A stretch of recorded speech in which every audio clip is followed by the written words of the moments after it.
Bom, gente, nessa noite a gente tem uma convidada especial para trazer a palavra para nós. É a Raquel.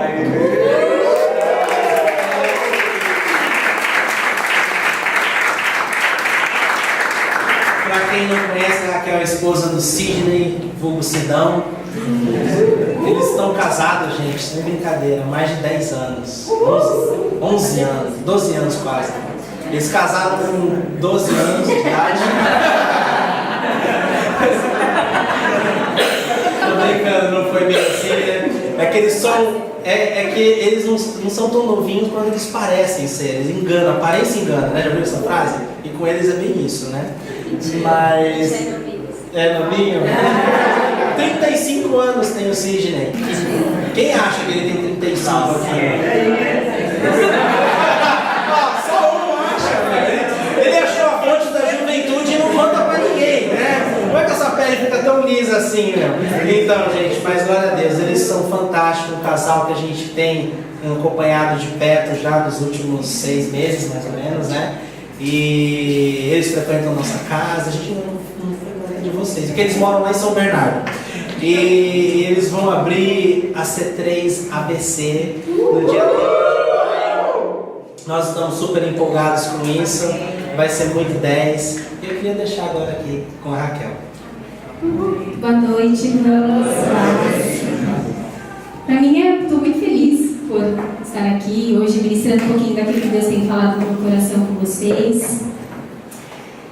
Mas eu também entendo a responsabilidade disso, né? Porque eu sei que todos vocês vieram aqui para sair de uma forma diferente, né? Vocês vieram aqui para adorar a Deus, para servir o Senhor, para entregar o seu culto a Ele, mas também a gente sempre vem naquela expectativa de ouvir, de ser confortado, de ser ensinado e sair de uma forma diferente, né? Então eu entendo essa responsabilidade. Então eu queria que nós orássemos agora para que não seja eu que vá falar com vocês, porque se eu for falar para vocês, vocês vão sair iguais. Porque eu não conheço a história de ninguém, de poucos aqui eu conheço a história, e eu não sei o que cada um está passando, eu não sei como foi a sua semana, eu não sei como foi o seu dia, então eu não tenho muita coisa para te acrescentar que vá fazer você sair diferente. Mas eu sei que o Espírito Santo de Deus está aqui, e Ele pode e Ele quer fazer isso. Amém? Então vamos orar? Amém. Senhor Pai, eu quero te agradecer, ó Deus, por esse culto tão maravilhoso, ó Deus. Quero te agradecer, ó Pai, porque nós tivemos a oportunidade de te adorar, ó Deus, com intensidade, Senhor. Aleluia. Pai, eu te peço, ó Deus, que agora o Senhor envie o teu Espírito Santo a ministrar através da minha vida, Senhor Jesus, para que através de mim, Senhor Jesus, todos os corações aqui sejam tocados, ó Deus, e que todos aqui possam sair diferentes, ó Pai. Eu te peço, Senhor, que agora a Raquel diminua e que o Senhor venha aparecer, ó Deus. Que o meu eu saia e que o Senhor entre, ó Deus. Eu te peço no nome de Jesus. Amém. Amém. A gente tem estudado já há 3 domingos, a gente tem aprendido sobre código de conduta, que é a série que a gente tem escutado nesses 3 últimos domingos. E hoje é o último dia. Então, eu também vou continuar falando sobre código de conduta. No primeiro domingo, o Fábio falou sobre o que era o código de conduta, né? Ele até citou que algumas empresas têm um código de conduta, onde quando você se torna um novo funcionário, você recebe esse código, você precisa ler e você precisa seguir aquelas regras as quais estão escritas lá, para você ser reconhecido como um funcionário daquela empresa. Eu trabalhei numa empresa que tinha até um código e o diferencial dela frente às outras é que ela respeitava muito as leis, né? Ela era uma empresa que priorizava muito isso quando a gente sabia que outras, algumas vezes, burlavam isso. Então, essa era uma coisa que eles queriam que ficasse identificado em nós, para que todos reconhecessem que a gente, né, principalmente os clientes, que nós éramos aquela empresa. Uma coisa que é muito legal da C3 é que a gente também tem um certo código de conduta, né? Uma coisa que você pode ir em qualquer outra C3 que você vai achar são pessoas que vão te receber bem, né? Então a gente segue isso e as pessoas reconhecem, né? Que nós somos C3, né? Se eu entrar hoje numa igreja e eu for recepcionado como eu fui recepcionada aqui em algumas outras C3 que eu conheço, que que eu já conheci, e eu acho que mesmo se eu não ver uma placa na frente, eu vou imaginar, poxa, será que é como C3? Meu Deus, porque eu nunca fui recebida desse jeito em nenhuma outra igreja. Então, nós temos um código de conduta na nossa vida, nos nossos afazeres, nos lugares que a gente vive. E na Bíblia também não foi diferente. Assim, se a gente for, não na Bíblia só em si, mas se a gente for analisar a história do cristianismo, toda a história desde a criação, sempre houveram alguns códigos de condutas que foram estabelecidos, né? Com Adão e Eva, que eles não podiam experimentar da árvore do conhecimento do bem e do mal. Depois, Deus ele mandou os 10 mandamentos através de Moisés para o povo de Israel. Sempre foram havendo alguns códigos de condutas e algumas formas que Deus ia ensinando o povo de como eles deveriam agir e como não agir. E lá em Mateus 5, que é onde eu vou querer ler com vocês hoje, vai falar um pouco sobre um novo código de conduta que Jesus ele veio para ensinar.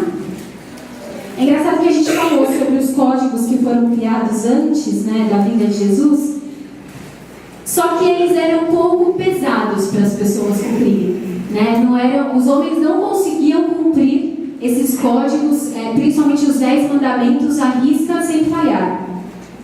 Eles eram, de certa forma, muito exigentes, e o homem, com a sua natureza pecadora, não conseguia seguir à risca, né? Ele falhava nesses 10 mandamentos.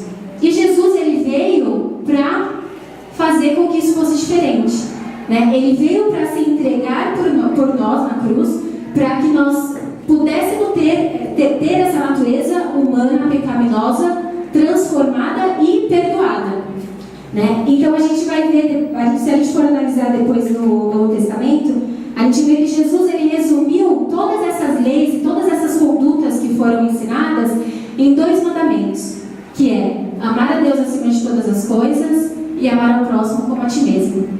E tudo depois que ele vai ensinando, é tudo baseado nessas 2 leis. Então a gente vai ler agora em Mateus 5, a gente vai ver sobre as bem-aventuranças. Eu queria que você abrisse a sua Bíblia em Mateus 5, versículo 1.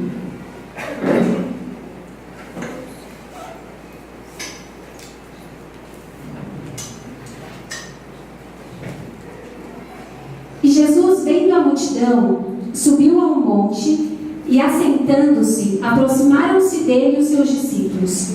E, abrindo a sua boca, os ensinava, dizendo: Bem-aventurados os pobres de espírito, porque deles é o reino dos céus. A gente vai ler até o 12, mas antes eu queria dar uma pausa aqui com vocês, já nesse início. Eu não sei se vocês conseguem já enxergar nesse início, quando fala assim: e Jesus, vendo a multidão, subiu ao monte e, assentando-se, aproximaram-se dele os seus discípulos. Eu não sei se você consegue enxergar aqui a compaixão de Jesus ao ter essa atitude. Você vai entender o porquê. A multidão, geralmente, as multidões que seguiam Jesus, naquilo que, né, Jesus ia passando pelas cidades, ia curando, ia libertando, e os discípulos sempre estavam com ele, mas também existia uma multidão que andava atrás dele. Essa multidão, na verdade, ela estava bem interessada naquilo que Jesus podia fazer. Ela estava bem interessada nas curas que Jesus fazia, nas multiplicações que ele fazia, na libertação que ele gerava. A multidão estava bem de olho nisso. Esse era o alvo dela. Mas elas estavam lá. E essa multidão, ela conhecia Jesus, sabia que ele era judeu. E o que elas aprendiam sobre isso? O que elas aprenderam sobre o judaísmo? É que existiam regras a serem seguidas, existiam rituais, né, que precisavam ser seguidos, a forma de se vestir. Tudo isso era o que eles aprendiam, e era aquilo que eles acreditavam que Jesus veio para ensinar. Né? Eu tenho que andar desse jeito, eu tenho que me vestir desse jeito, eu tenho que fazer esses mesmos rituais sem sentido, é exatamente isso. E Jesus, quando ele se assenta com essa multidão, ele veio para trazer um novo significado para essa lei que essas pessoas conheciam, para essa lei que eles ouviam falar. Ele veio para mostrar que, olha, agora na verdade, as coisas agora serão diferentes, né? E porque eles eram eles eram ensinados que eles deviam seguir a lei. E Jesus ele veio mostrar que a lei dele era o amor, era a misericórdia, era a bondade, era a caridade. E a gente vai, agora que a gente vai começar a ler Mateus 5, a gente vai entender um pouquinho melhor. E antes, bem-aventurado, né? A gente vê já que Jesus ele começa Mateus 5 inteiro, ele sempre vai falar no início dos versículos, bem-aventurados os pobres de espírito, bem-aventurados os que choram, bem-aventurados os mansos. E era legal a gente entender o que é o bem-aventurado. O bem-aventurado, se a gente for ver no dicionário, vai falar que é muito venturoso, muito feliz. E no original do grego, da Bíblia, né, a melhor tradução para bem-aventurado é makarios, que também significa feliz. Só que esse estado de felicidade, ele é muito além da felicidade que a gente está acostumado ou que a gente entende o que é felicidade, né? Esse estado de felicidade, ele é gerado no nosso relacionamento com Deus. Quando a gente recebe a Deus, quando a gente aceita o sacrifício de Jesus na cruz, a gente começa a experimentar o que é essa felicidade. Não é a felicidade que você já experimentou porque você arrumou uma namorada, ou porque você casou, ou porque você ganhou muito dinheiro, ganhou uma promoção. Ela é diferente. Ela é gerada justamente pelo seu relacionamento com Deus. É uma felicidade diferente gerada por Ele. Então vamos, eu queria ler com você de novo no versículo 3, que vai falar, né? Bem-aventurados os pobres de espírito, porque deles é o reino dos céus. A gente vai esmiuçar cada um desses versículos para a gente conseguir entender qual é a conduta do cristão, né? A gente vai ver que são passos que vão gerar com que você seja identificado como cristão, né? A gente falou sobre você ser identificado como C3 ou você ser identificado como a empresa que você trabalha. E a gente vai entender aqui nesses versículos e através daquilo que Jesus estava ensinando para aquela multidão, como se tornar um cristão reconhecido. Porque eu não sei se você sabe, cristão não é o nome de uma religião. Mas lá em Atos, quando o povo que seguia Jesus, eles começaram a agir como Jesus, as pessoas começaram a chamar elas, olha, aqueles lá são os do caminho, são os cristãos, são os pequenos cristos. Eles fazem exatamente aquilo que Jesus fazia. Então a gente vai aprender isso hoje, para a gente ter essas atitudes e as pessoas elas vão reconhecer na gente isso. Elas vão começar a falar, olha, aqueles lá são os do caminho, são os cristãos, são aqueles que têm a conduta como a de Cristo. Não só carrega uma religião, eu sou um crente, eu sou evangélico. Não é só isso, você não vai ser só identificado por isso, mas você vai ser identificado justamente pelas suas atitudes. E aí, esse versículo 3, ele fala sobre pobre de espírito, ou em algumas traduções fala humilde, né? Bem-aventurado humilde. O que significa, né, esse pobre de espírito, essa humildade? Se você for buscar no dicionário humildade, vai falar que é simplicidade ou despojamento. Mas, quando a gente está falando, quando Jesus está falando aqui, a melhor tradução mesmo para essa passagem é esse pobre de espírito. E esse pobre de espírito significa que você tem o sentimento de que você não é nada. De que você, por você mesmo, você não consegue nada. Olha já como Jesus começa ensinando essa multidão. Vocês acham que vocês são alguma coisa? Não, bem-aventurado é o pobre de espírito. É aquele que consegue ter a consciência em si de que não é nada. De que por você mesmo, você não consegue fazer nada. Esse é o primeiro passo. Que quando a gente conhece Jesus, a gente está de frente com Jesus, isso é gerado dentro do nosso coração. A gente consegue compreender de que, eu não sou nada. Eu acho que eu sei tudo, mas eu não sei nada. Eu não posso fazer nada. Eu sou incapaz de fazer qualquer coisa.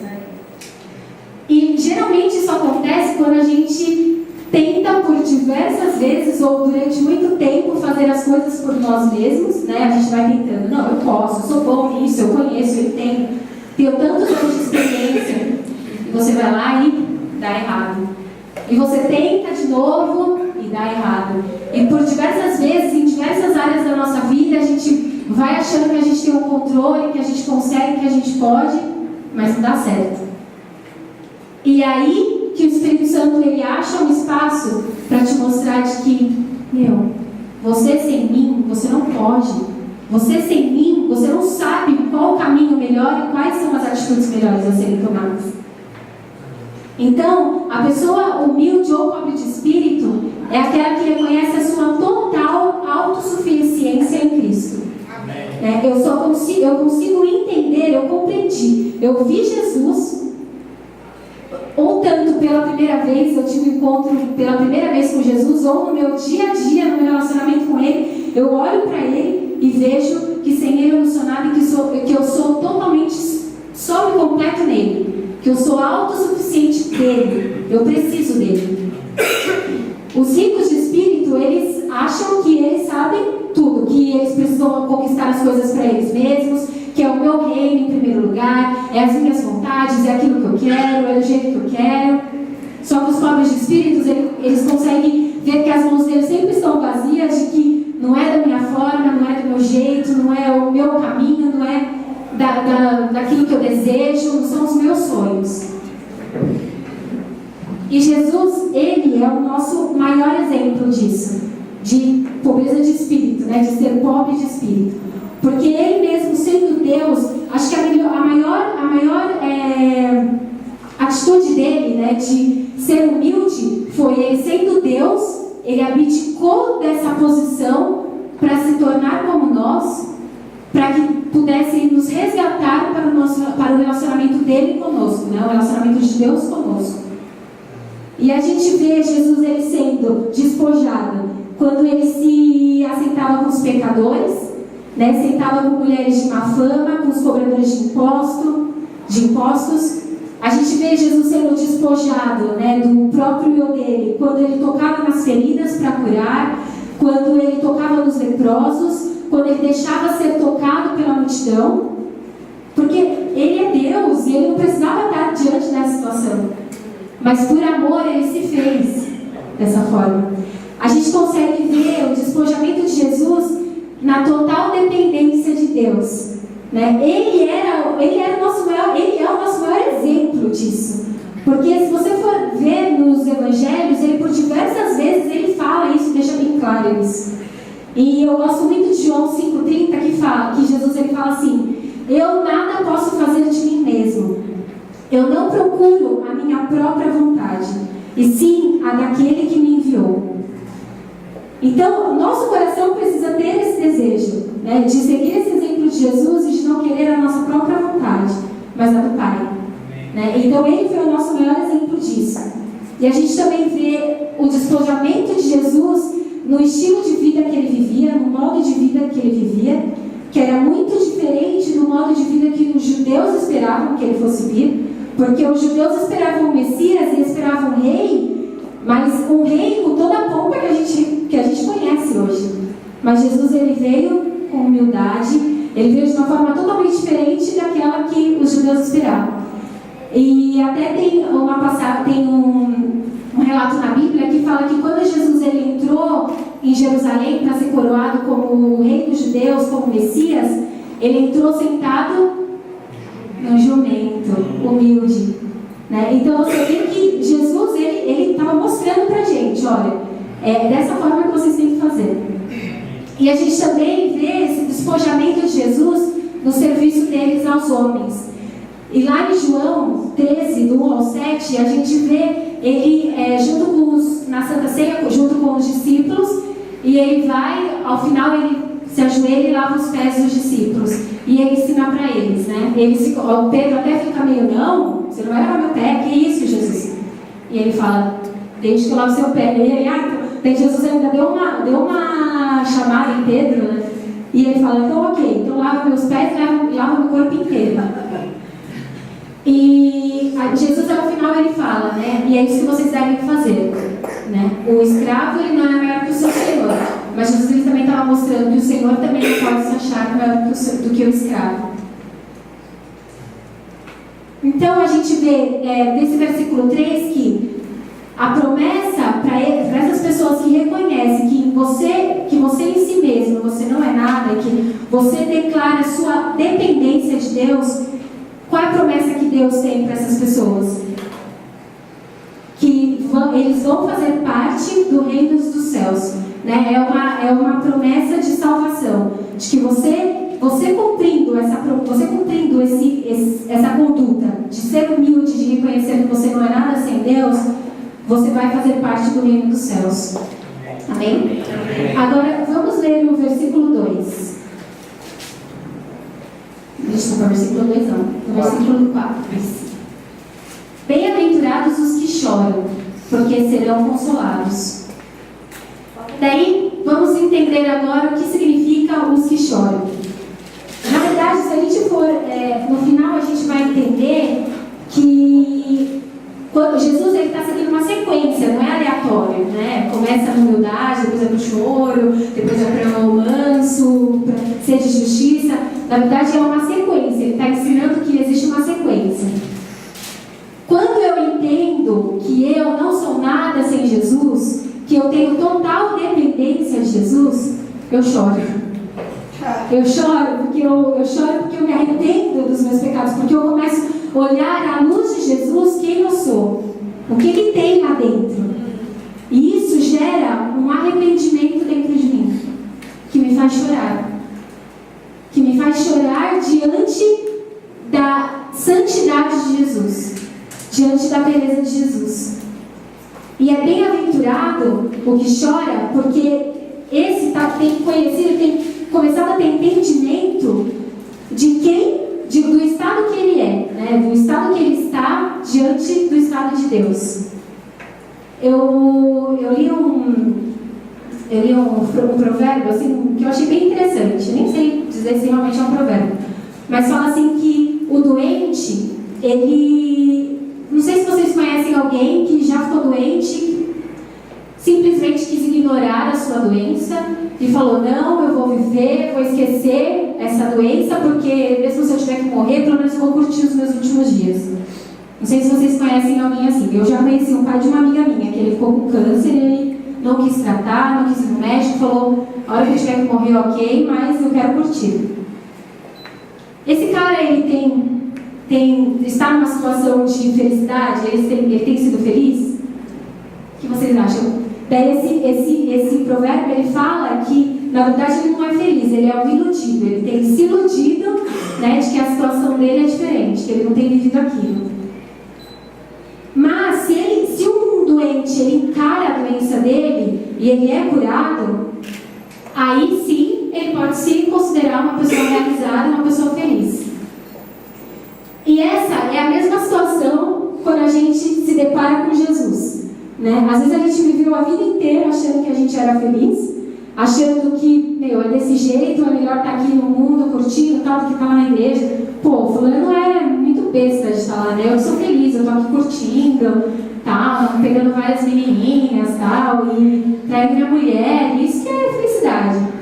Só que quando nós nos deparamos com Jesus, e nós nos arrependemos, nós reconhecemos a nossa dependência dele, nós nos arrependemos, é como se a gente encontrasse a cura para essa doença, né?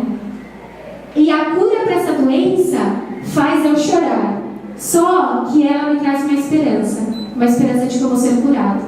E aí sim eu vou experimentar a verdadeira felicidade, a real felicidade. Os pobres de espírito, eles choram porque eles sabem que eles são pecadores. Eles choram porque eles entendem que o esforço humano não pode resgatar a humanidade dos seus pecados. Né? A gente consegue entender, quando a gente chora, a gente vê Jesus, e a gente chora de arrependimento, a gente chora também porque, e agora? Eu não posso fazer nada por mim mesmo. Eu sou tão sujo e eu sou tão distante disso, e eu não posso fazer nada por mim mesmo. Mas Jesus, ele tem uma promessa para essas pessoas que conseguem enxergar isso e conseguem entender isso. Que aqueles que estão chorando, eles serão consolados.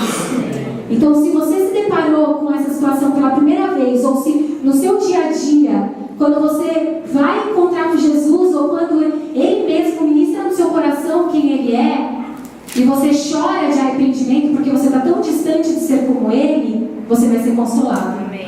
Amém. E aí, no versículo 5, fala: bem-aventurados os mansos, porque herdarão a terra. Mansidão. O que é mansidão? Para algumas pessoas é simplesmente você falar devagar, você ser uma pessoa que é muito calma, que tem sempre muita paciência, paz e amor, tá tudo boa, tá tudo muito legal. Só que não é exatamente isso que Jesus está falando, porque senão a gente ia eliminar uma parte da criação, né? Porque pensa, todo mundo igual, ser humano, tá tudo legal, tá tudo bem, nada ia rolar, né? Nada ia funcionar. Então a gente tende a olhar essa mansidão que Jesus ensina como essa característica de pessoas, né? Essa característica de pessoas tranquilas, que falam devagar, que falam baixo. A gente tende a só focalizar nisso. E se a pessoa falar alto, é expansiva, é brincalhona, essa pessoa não é mansa, essa pessoa precisa ter encontro com Jesus, precisa ser tratada por Jesus, ela não é mansa. Não é isso que Jesus está falando. Quando Jesus está falando de mansidão, Ele está falando que são as pessoas que são humildes, que são submissas, que choram por entender a sua condição sem Deus. A humildade é a humildade e o reconhecimento de quem eu sou que faz eu me tornar uma pessoa mansa. Né? Eu começo a entender que eu não tenho direito a nada porque eu sou pecador, eu sou homem pecador, eu estou muito distante de ser como Jesus é. E isso me torna uma pessoa mansa de não querer exigir que as pessoas façam tudo do meu jeito, da minha forma. É exatamente isso, eu não exijo nada, eu entendo que eu não posso. E o significado de manso no dicionário, muito legal, que fala de temperamento fácil. Né? Então você vai se tornar uma pessoa nas suas características, na forma que Jesus te fez, mas você vai ser uma pessoa de temperamento fácil porque você consegue entender que você não tem muito a exigir. Né? Porque todos nós somos pecadores. Seu irmão às vezes pode falhar em uma área que você não falha, mas na área que você falha, ele não falha. Então você se torna uma pessoa mansa de você tarda a se irar com o seu irmão porque ela é daquela forma, porque você entende que você não tem muito a exigir, né? Porque você é tão falho quanto ele. E eu queria ler com vocês lá em Mateus 5, do 38 ao 42, que Jesus ele fala um pouco sobre as consequências de você entender isso, né? Eu compreendi que eu não tenho muito a exigir, eu vou me tornar uma pessoa mansa, e isso também vai refletir nos meus comportamentos. E a gente vai lá em Mateus 5, do 38 ao 42. Ouvistes que foi dito, olho por olho, dente por dente. Eu, porém, vos digo, não resistais ao perverso, mas a qualquer que te ferir na face direita, volta-lhe também a outra. E ao que quer demandar contigo e tirar-te a túnica, deixa-lhe também a capa. Se alguém te obrigar a andar uma milha, vai com ele 2. Dá a quem te pediu e não volte as costas ao que te deseja que emprestes. É muito legal que esse começo que fala olho por olho, dente por dente, ela tem até um relato sobre isso em Êxodo, que era uma lei, né, que foi instituída para que, diante dos julgamentos dos criminosos, era uma lei para assegurar de que esses criminosos eles iam pagar por aquilo que eles fizeram. Né? Então, os judeus eles usaram isso, né? O povo de Deus usou isso durante toda a história para sempre levar isso também para os relacionamentos pessoais. Pô, você me feriu, eu também vou te ferir. Você me deu um soco, eu também vou te dar um soco. Né? E levava isso para os relacionamentos pessoais. E Jesus, ele propositalmente fala disso, que era para mostrar para eles que, pera lá, a minha lei, ela não é assim. Na verdade, se você se você levar um tapa de um lado, você tem que oferecer o outro. Se alguém te chama para você andar uma milha, vai com ele 2. Ele está mostrando que essa mansidão e esse entendimento de que eu sou tão dependente de Deus quanto meu irmão, faça com que nós hajamos com misericórdia, né, com Ele. Faz com que nós sejamos tardios em nos irar com a falha dele. Né? Faz com que a gente entenda que a gente não tem muito a exigir, mas que nós somos todos iguais e todos igualmente dependentes de Deus.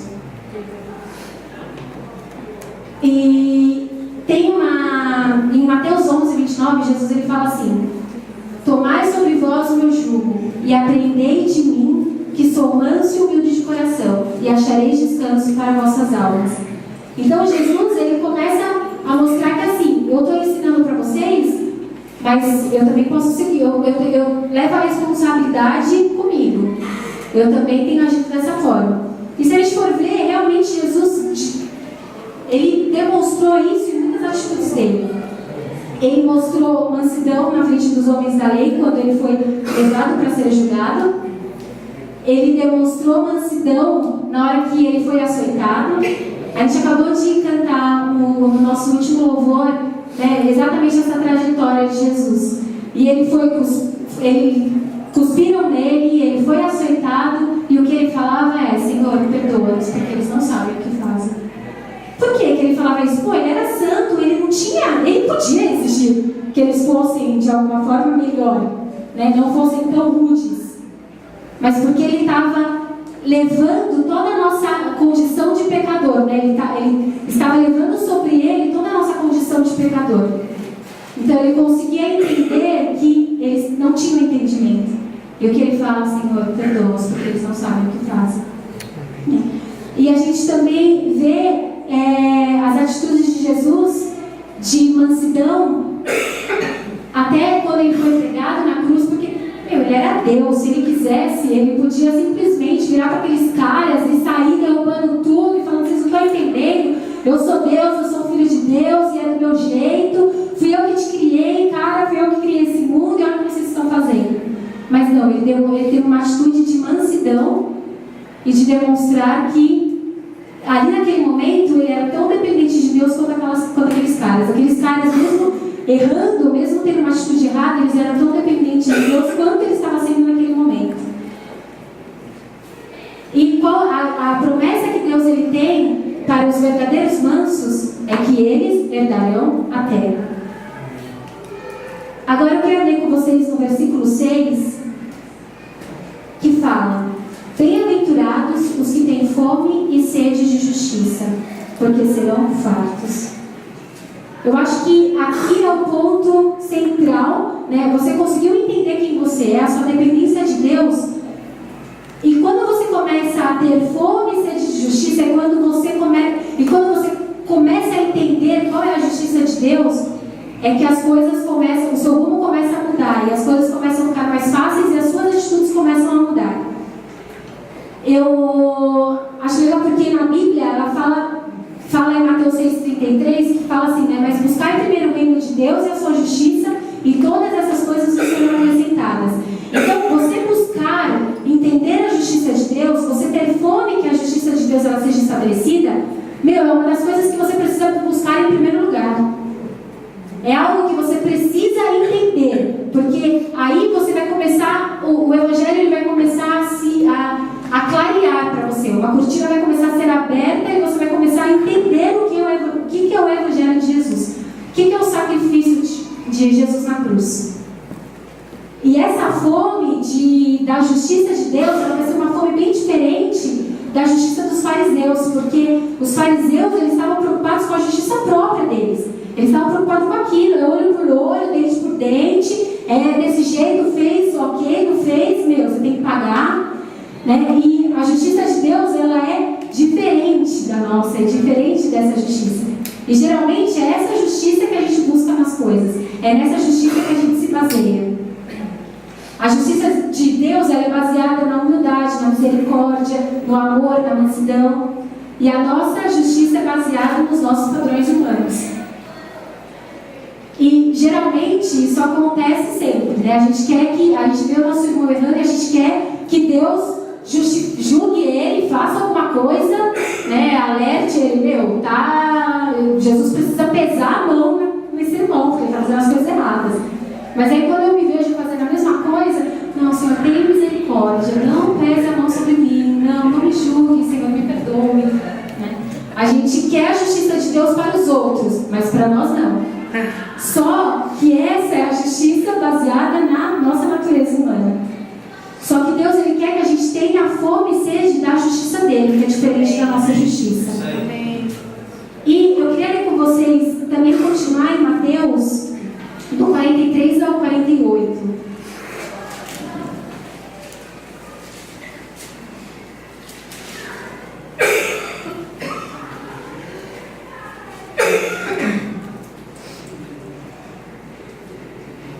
Jesus ele começa falando assim, ainda para a multidão: ouvistes que foi dito, amarás o teu próximo e odiarás o teu inimigo. Eu, porém, vos digo, ama os vossos inimigos e orai pelos que vos perseguem, para que vos torneis filhos do vosso Pai Celeste, porque Ele faz nascer o sol sobre maus e bons, e vir chuvas sobre justos e injustos. Porque se amardes o que vos amam, que recompensa tendes? Não fazem os publicanos também o mesmo? E se saudardes somente os vossos irmãos, que fazem demais? Não fazem os gentios também o mesmo? Portanto, sede vós perfeitos, como perfeito é o Pai Celeste. Eu confesso para vocês que uma das primeiras vezes que eu parei um pouco para ler isso e entender, eu fiquei, isso não é justo. Por que o mesmo sol, eu sou filha de Deus, e por que o mesmo sol que eu me deleito e aproveito, o ímpio também pode?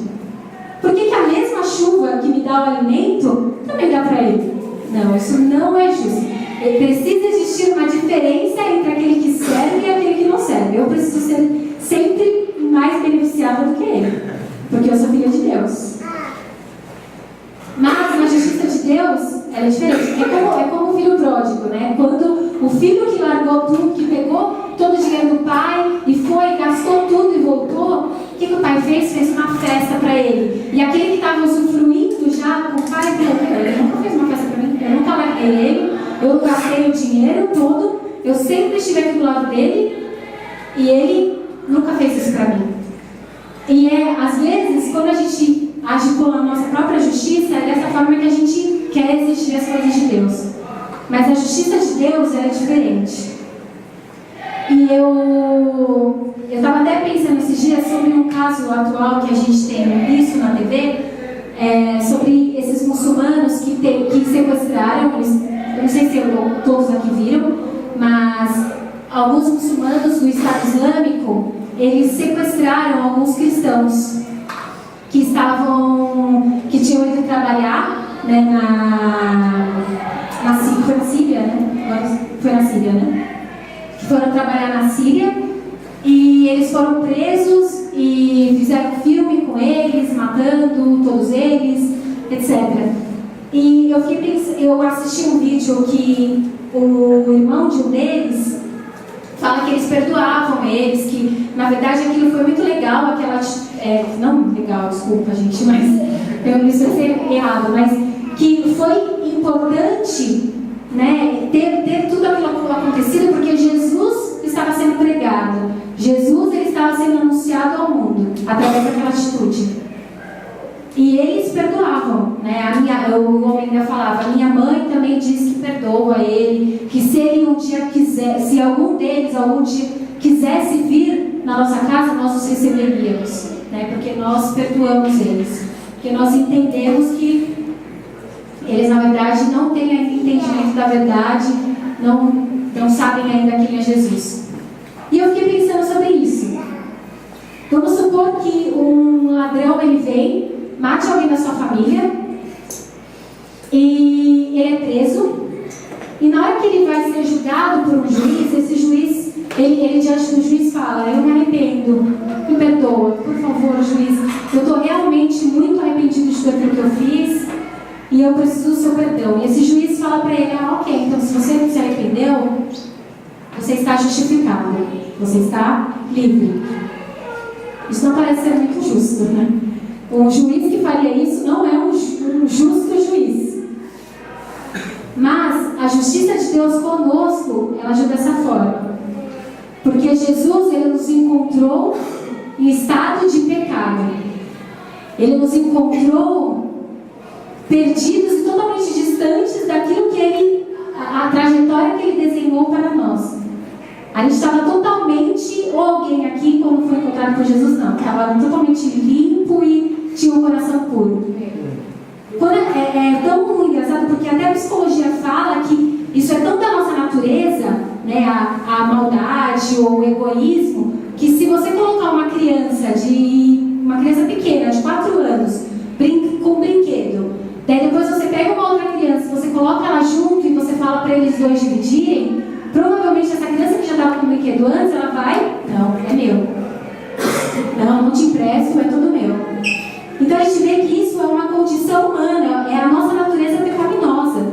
Quando Adão e Eva eles pecaram e o nosso relacionamento com Deus ele foi quebrado, gerou em nós uma natureza pecaminosa, que nos faz pensar assim, nos faz sermos egoístas, nos faz ser maus, e a gente por isso não consegue entender a justiça de Deus. A justiça que nos pega sujos e nos faz limpo, sem a gente dar nada em troca, sem a gente fazer nada por Ele. Ele simplesmente faz, por compaixão, por amor. E é difícil a gente entender essa justiça, porque justamente por essa nossa natureza. E essa justiça, ela existe porque Deus é bom. E a nossa justiça, ela é baseada porque nessa nossa maldade, né? nesse nosso egoísmo, nesse egoísmo do nosso coração. E por isso que pra gente é difícil entender. Lá em Provérbios 17:15, está escrito assim: o que justifica o ímpio e condena o justo são abomináveis ao Senhor, tanto um como o outro. Então, pera lá, a gente está falando da justiça de Deus que me pega sujo e me faz limpo, e lá em Provérbios está falando que é abominável ao Senhor aquele que justifica o ímpio. Aí a gente começa a ver, né, até nessas palavras, são abomináveis ao Senhor, a gente vê a ira de Deus contra aquilo que é errado, contra aquilo que é sujo. Mas, em Romanos 4, do 7 ao 8, fala assim: bem-aventurados aqueles cujas iniquidades são perdoadas e cujos pecados são cobertos. Bem-aventurado o homem ao quem o Senhor não imputará o pecado. Opa, mas espera lá. O provérbio está falando que é abominável ao Senhor aquele que justifica o ímpio. Em Romanos está falando: bem-aventurado aquele cujas iniquidades são perdoadas e cujos pecados são cobertos. Sabe o que te faz não ser condenado e não faz com que o seu perdão seja abominável? O sacrifício de Jesus. O sacrifício de Jesus na cruz, ele é a própria justiça de Deus, né? Ele é a própria demonstração da bondade da justiça de Deus por você. Porque naquela cruz, Jesus ele experimentou toda a ira de Deus. A ira que ela estava destinada a você, pelo seu pecado, pela sua condição humana, ela foi levada na cruz por Jesus. E essa ira que te torna justo. E aí você não é condenado e não é abominável para Deus você receber a justificação. Porque o que justifica o ímpio, você não é mais ímpio. Quando você aceita o sacrifício de Jesus na cruz, quando você entendeu a sua condição de homem, a sua condição pecaminosa, e você aceitou esse sacrifício de Jesus da cruz, você se torna justo. Ele pagou pelos seus pecados. Ele é o juiz que vem e fala: você está perdoado, você está justificado. A minha ira não é mais sobre você. Não existe mais nada que impeça o nosso relacionamento, porque Jesus ele já fez isso. Deus ele fala isso para você. Jesus já levou sobre ele naquela cruz toda a minha ira, para que você hoje pudesse se achegar a mim de novo. E nada e ninguém, quando você recebe essa justificação, nada e ninguém mais pode te condenar. O seu pecado, ele é esquecido, né? Aquilo que você fez, depois, quando você entende isso, né? Eu estou falando tanto para quando você entende isso pela primeira vez, de que eu preciso de Jesus, a minha condição é de pecador, eu não consigo mais fazer nada sem Ele, eu estou tentando há tanto tempo fazer as coisas e tudo tem sempre dado errado, né? Às vezes é a sua primeira vez aqui e você tem caminhado assim durante muito tempo, você tem tentado fazer as coisas do seu jeito e não tem dado certo, então agora você começa a entender que você é dependente de Jesus, que você precisa dele, você se arrepende e você recebe essa justiça de Deus, que levou toda a ira dele, que colocou toda a ira dele na cruz, em Jesus, e você hoje pode receber o perdão desses seus pecados. Você hoje é lavado, você é restaurado, você é regenerado, você recebe agora um novo nome, você agora tem uma nova história a ser escrita, você agora vai ter uma nova vida. E nada daquilo que passou, nada dos seus pecados, aqueles pecados que você viveu no mundo, ou para você mesmo que já tem andado com Jesus e tem tido esse relacionamento com Deus diário, e todos os dias você tem se arrependido daquilo que você faz, e você consegue entender a justiça de Deus que foi levada sobre Jesus ali na cruz. Tudo aquilo que você, quando você tem esse entendimento, aquilo que você fez, agora já não tem mais condenação sobre você, quando você tem esse arrependimento. Então aquilo que você fazia antes, ninguém mais pode te condenar, porque você fazia. Porque Jesus já levou todo o preço desse seu pecado na cruz, e você recebe agora o perdão dos seus pecados. E olha o que esse a gente já leu, né? Ele fala: bem-aventurados aqueles cujas iniquidades são perdoadas e cujos pecados são cobertos. Então, quando isso acontece com você, você se torna o quê? Feliz, né? Porque você já não tem mais o peso do pecado, o peso de olha o que eu estava fazendo, olha como eu sou errado.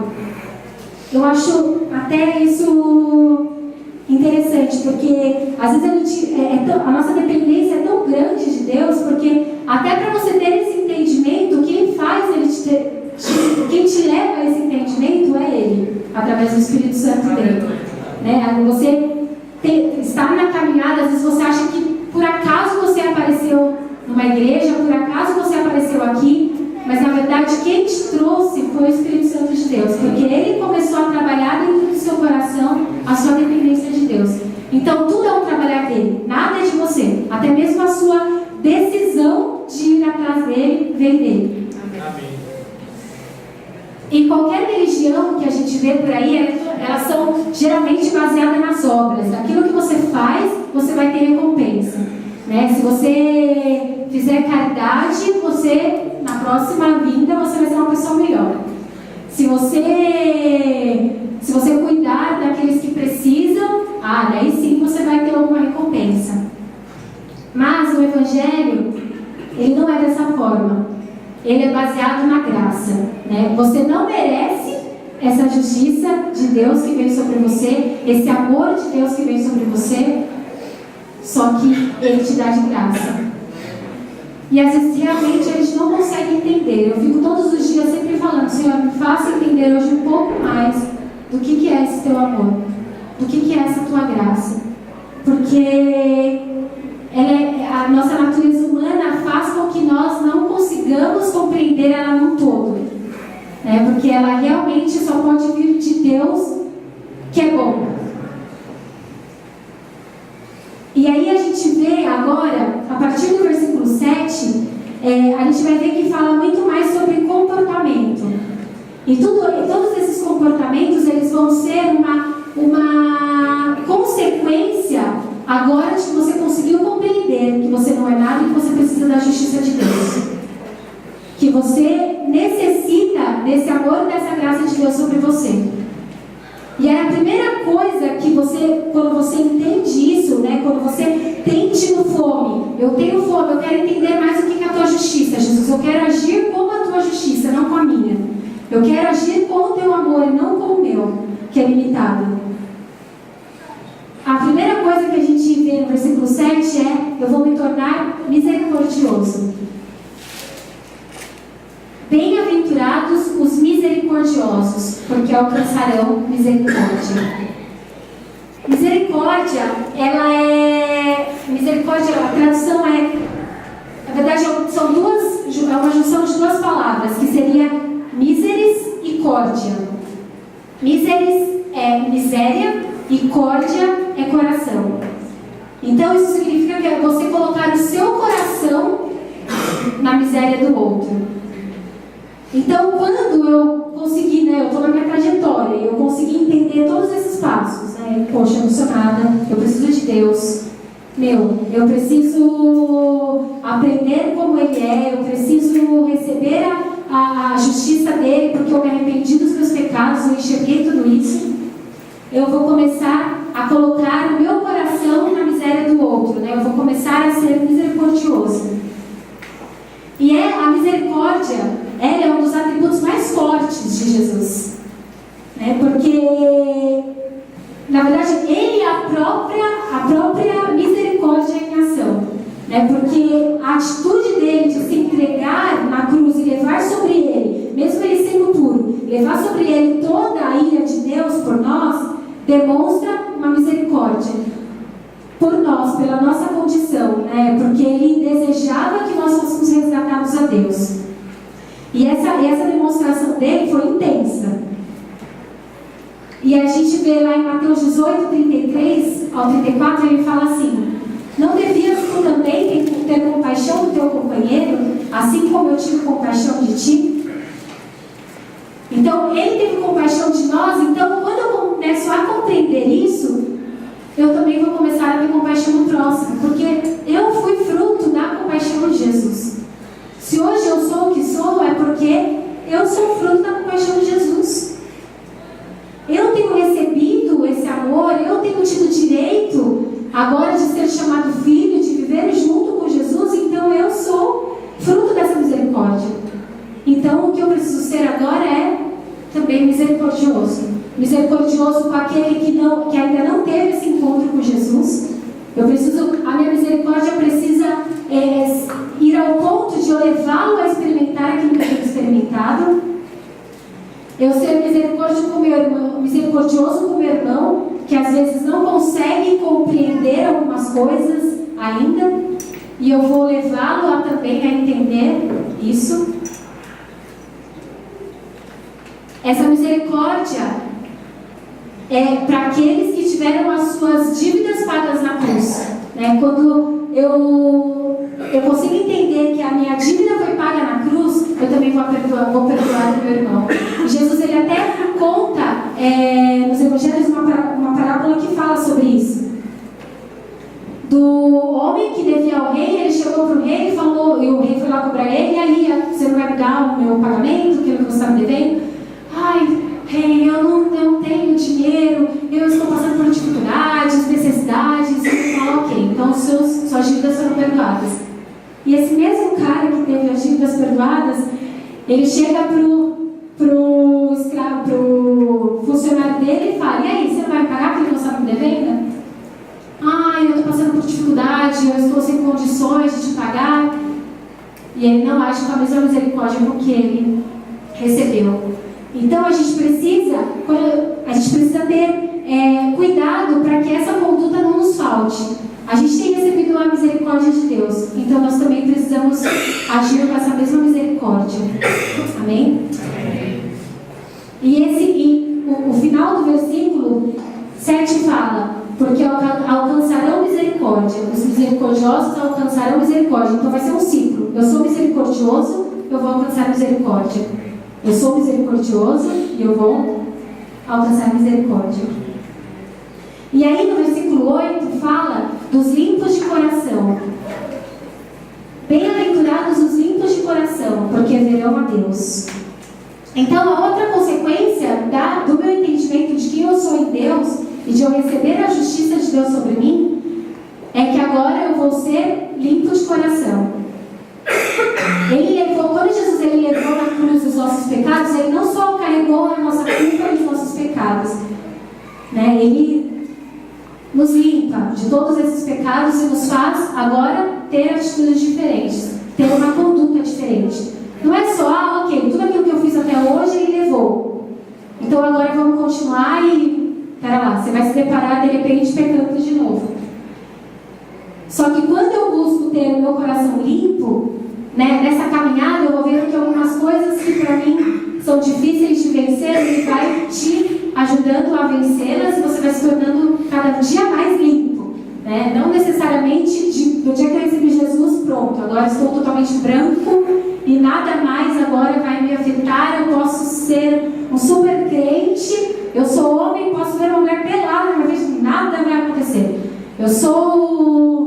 Eu tenho uma queda por dinheiro, mas eu posso ver muito dinheiro na minha frente e não vou ser tentado a pegar esse dinheiro.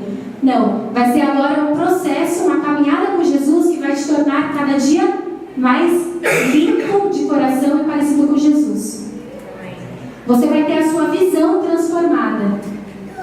E os seus desejos pecaminosos, eles vão ser trocados na medida que você vai buscando a Deus. Essa sua busca a Deus vai fazendo com que esses seus desejos vão sendo trocados. E lá em Hebreus 9 fala, né? Amaste a justiça e odiaste a iniquidade.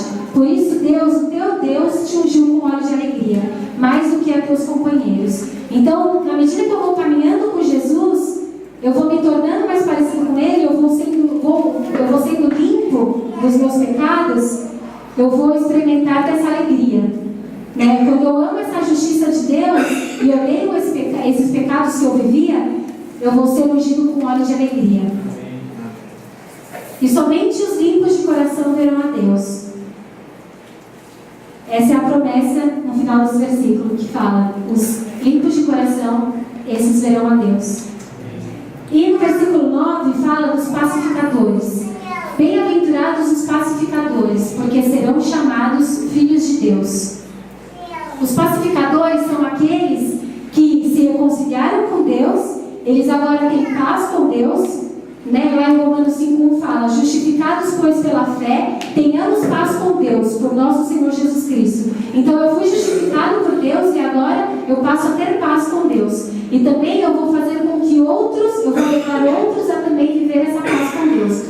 Lá em Efésios 2, 14 ao 15 fala: porque Ele é a nossa paz, o qual de ambos os povos fez um, e derrubando a parede de separação que estava no meio, na sua carne desfez a inimizade, isto é, a lei dos mandamentos contidos em ordenanças, para criar em si mesmo dos dois um novo homem, assim fazendo a paz.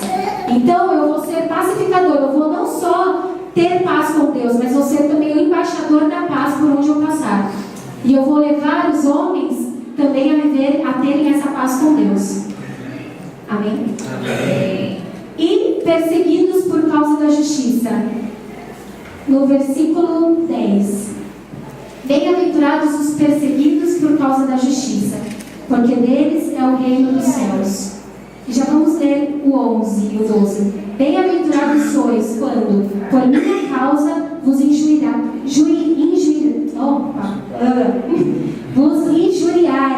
e vos perseguirem, e mentindo, disserem todo mal contra vós. Regozijai-vos e exultai, porque é grande o vosso galardão nos céus, pois assim perseguiram os profetas que viveram antes de nós. Então, a gente viu todo esse caminhar nosso, né, com Cristo. E tudo isso parece ser tudo muito lindo, né? Eu reconheci a minha dependência de Deus e agora eu estou tomando um novo rumo. Eu recebi a justiça de Deus e começo a ter a mudança dos meus comportamentos, mas isso é uma consequência. Você provavelmente vai ser perseguido de alguma forma. Ou no seu trabalho, quando falar que você é idiota. cara, você está fazendo isso, você está sendo muito besta, né? Não, você tem que... O cara está falando mal de você, vai lá e faz o mesmo. Pô, ele está te difamando pro chefe, vai lá e faz isso dele também. Ou quando estiver rolando uma discussão e falar, meu, vai lá, bota fogo no negócio, ó, você sabe coisas sobre ele também, vai lá, agita o negócio. Mas não, você vai lá e traz a paz. Você vai ser perseguido por isso. Ou no seu trabalho, ou dentro da sua casa, de alguma forma, você vai ser perseguido por causa dessas suas novas atitudes. E porque você decidiu receber a justiça e o amor de Jesus. E agora você decidiu andar com Ele. Mas qual é a promessa que Jesus ele tem? Vamos só ler no finalzinho do de Mateus 5.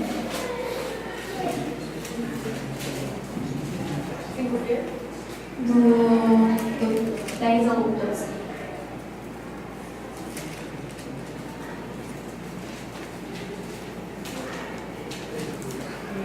A promessa de Jesus é: bem-aventurados sois quando por minha causa vos injuriarem. Ai, Jesus, que difícil falar agora. E vos perseguirem, e mentindo, disserem todo mal contra vós. Regozijai-vos e exultai, porque é grande o vosso galardão nos céus, pois assim perseguiram os profetas que viveram antes de vós. Então, se você tem sofrido isso, se você mudou o curso da sua vida, ou se você tem decidido mudar o curso da sua vida e seguir essas condutas que Jesus nos ensinou, se alegre, porque você tem um grande galardão nos céus. A sua vida não vai ser recompensada aqui na terra, né? Mas você foi chamado para ser um soldado. Paulo fala isso para Timóteo. Nós somos chamados para ser soldados, para não nos perdermos nem nos distrairmos com as coisas dessa terra, dessa vida, né? Porque a nossa vida é nos céus. Então essas condutas, elas vão te levar a ser perseguidos, mas persevere, continue, porque lá nos céus você vai ser galardoado. Hoje está difícil, Você vai ser galardoado pela sua... você vai ser recompensado pelas suas atitudes. Então que hoje você possa entender, buscar entender o que são essas atitudes, buscar em Jesus para que Ele te revele mais sobre tudo isso, para que você consiga se tornar um cristão e através dessas condutas você ser reconhecido como um cristão. Não só dizer que você é, mas lá fora você ser reconhecido como um cristão, que é tão diferente da cultura que a gente veio, daquilo que é ensinado.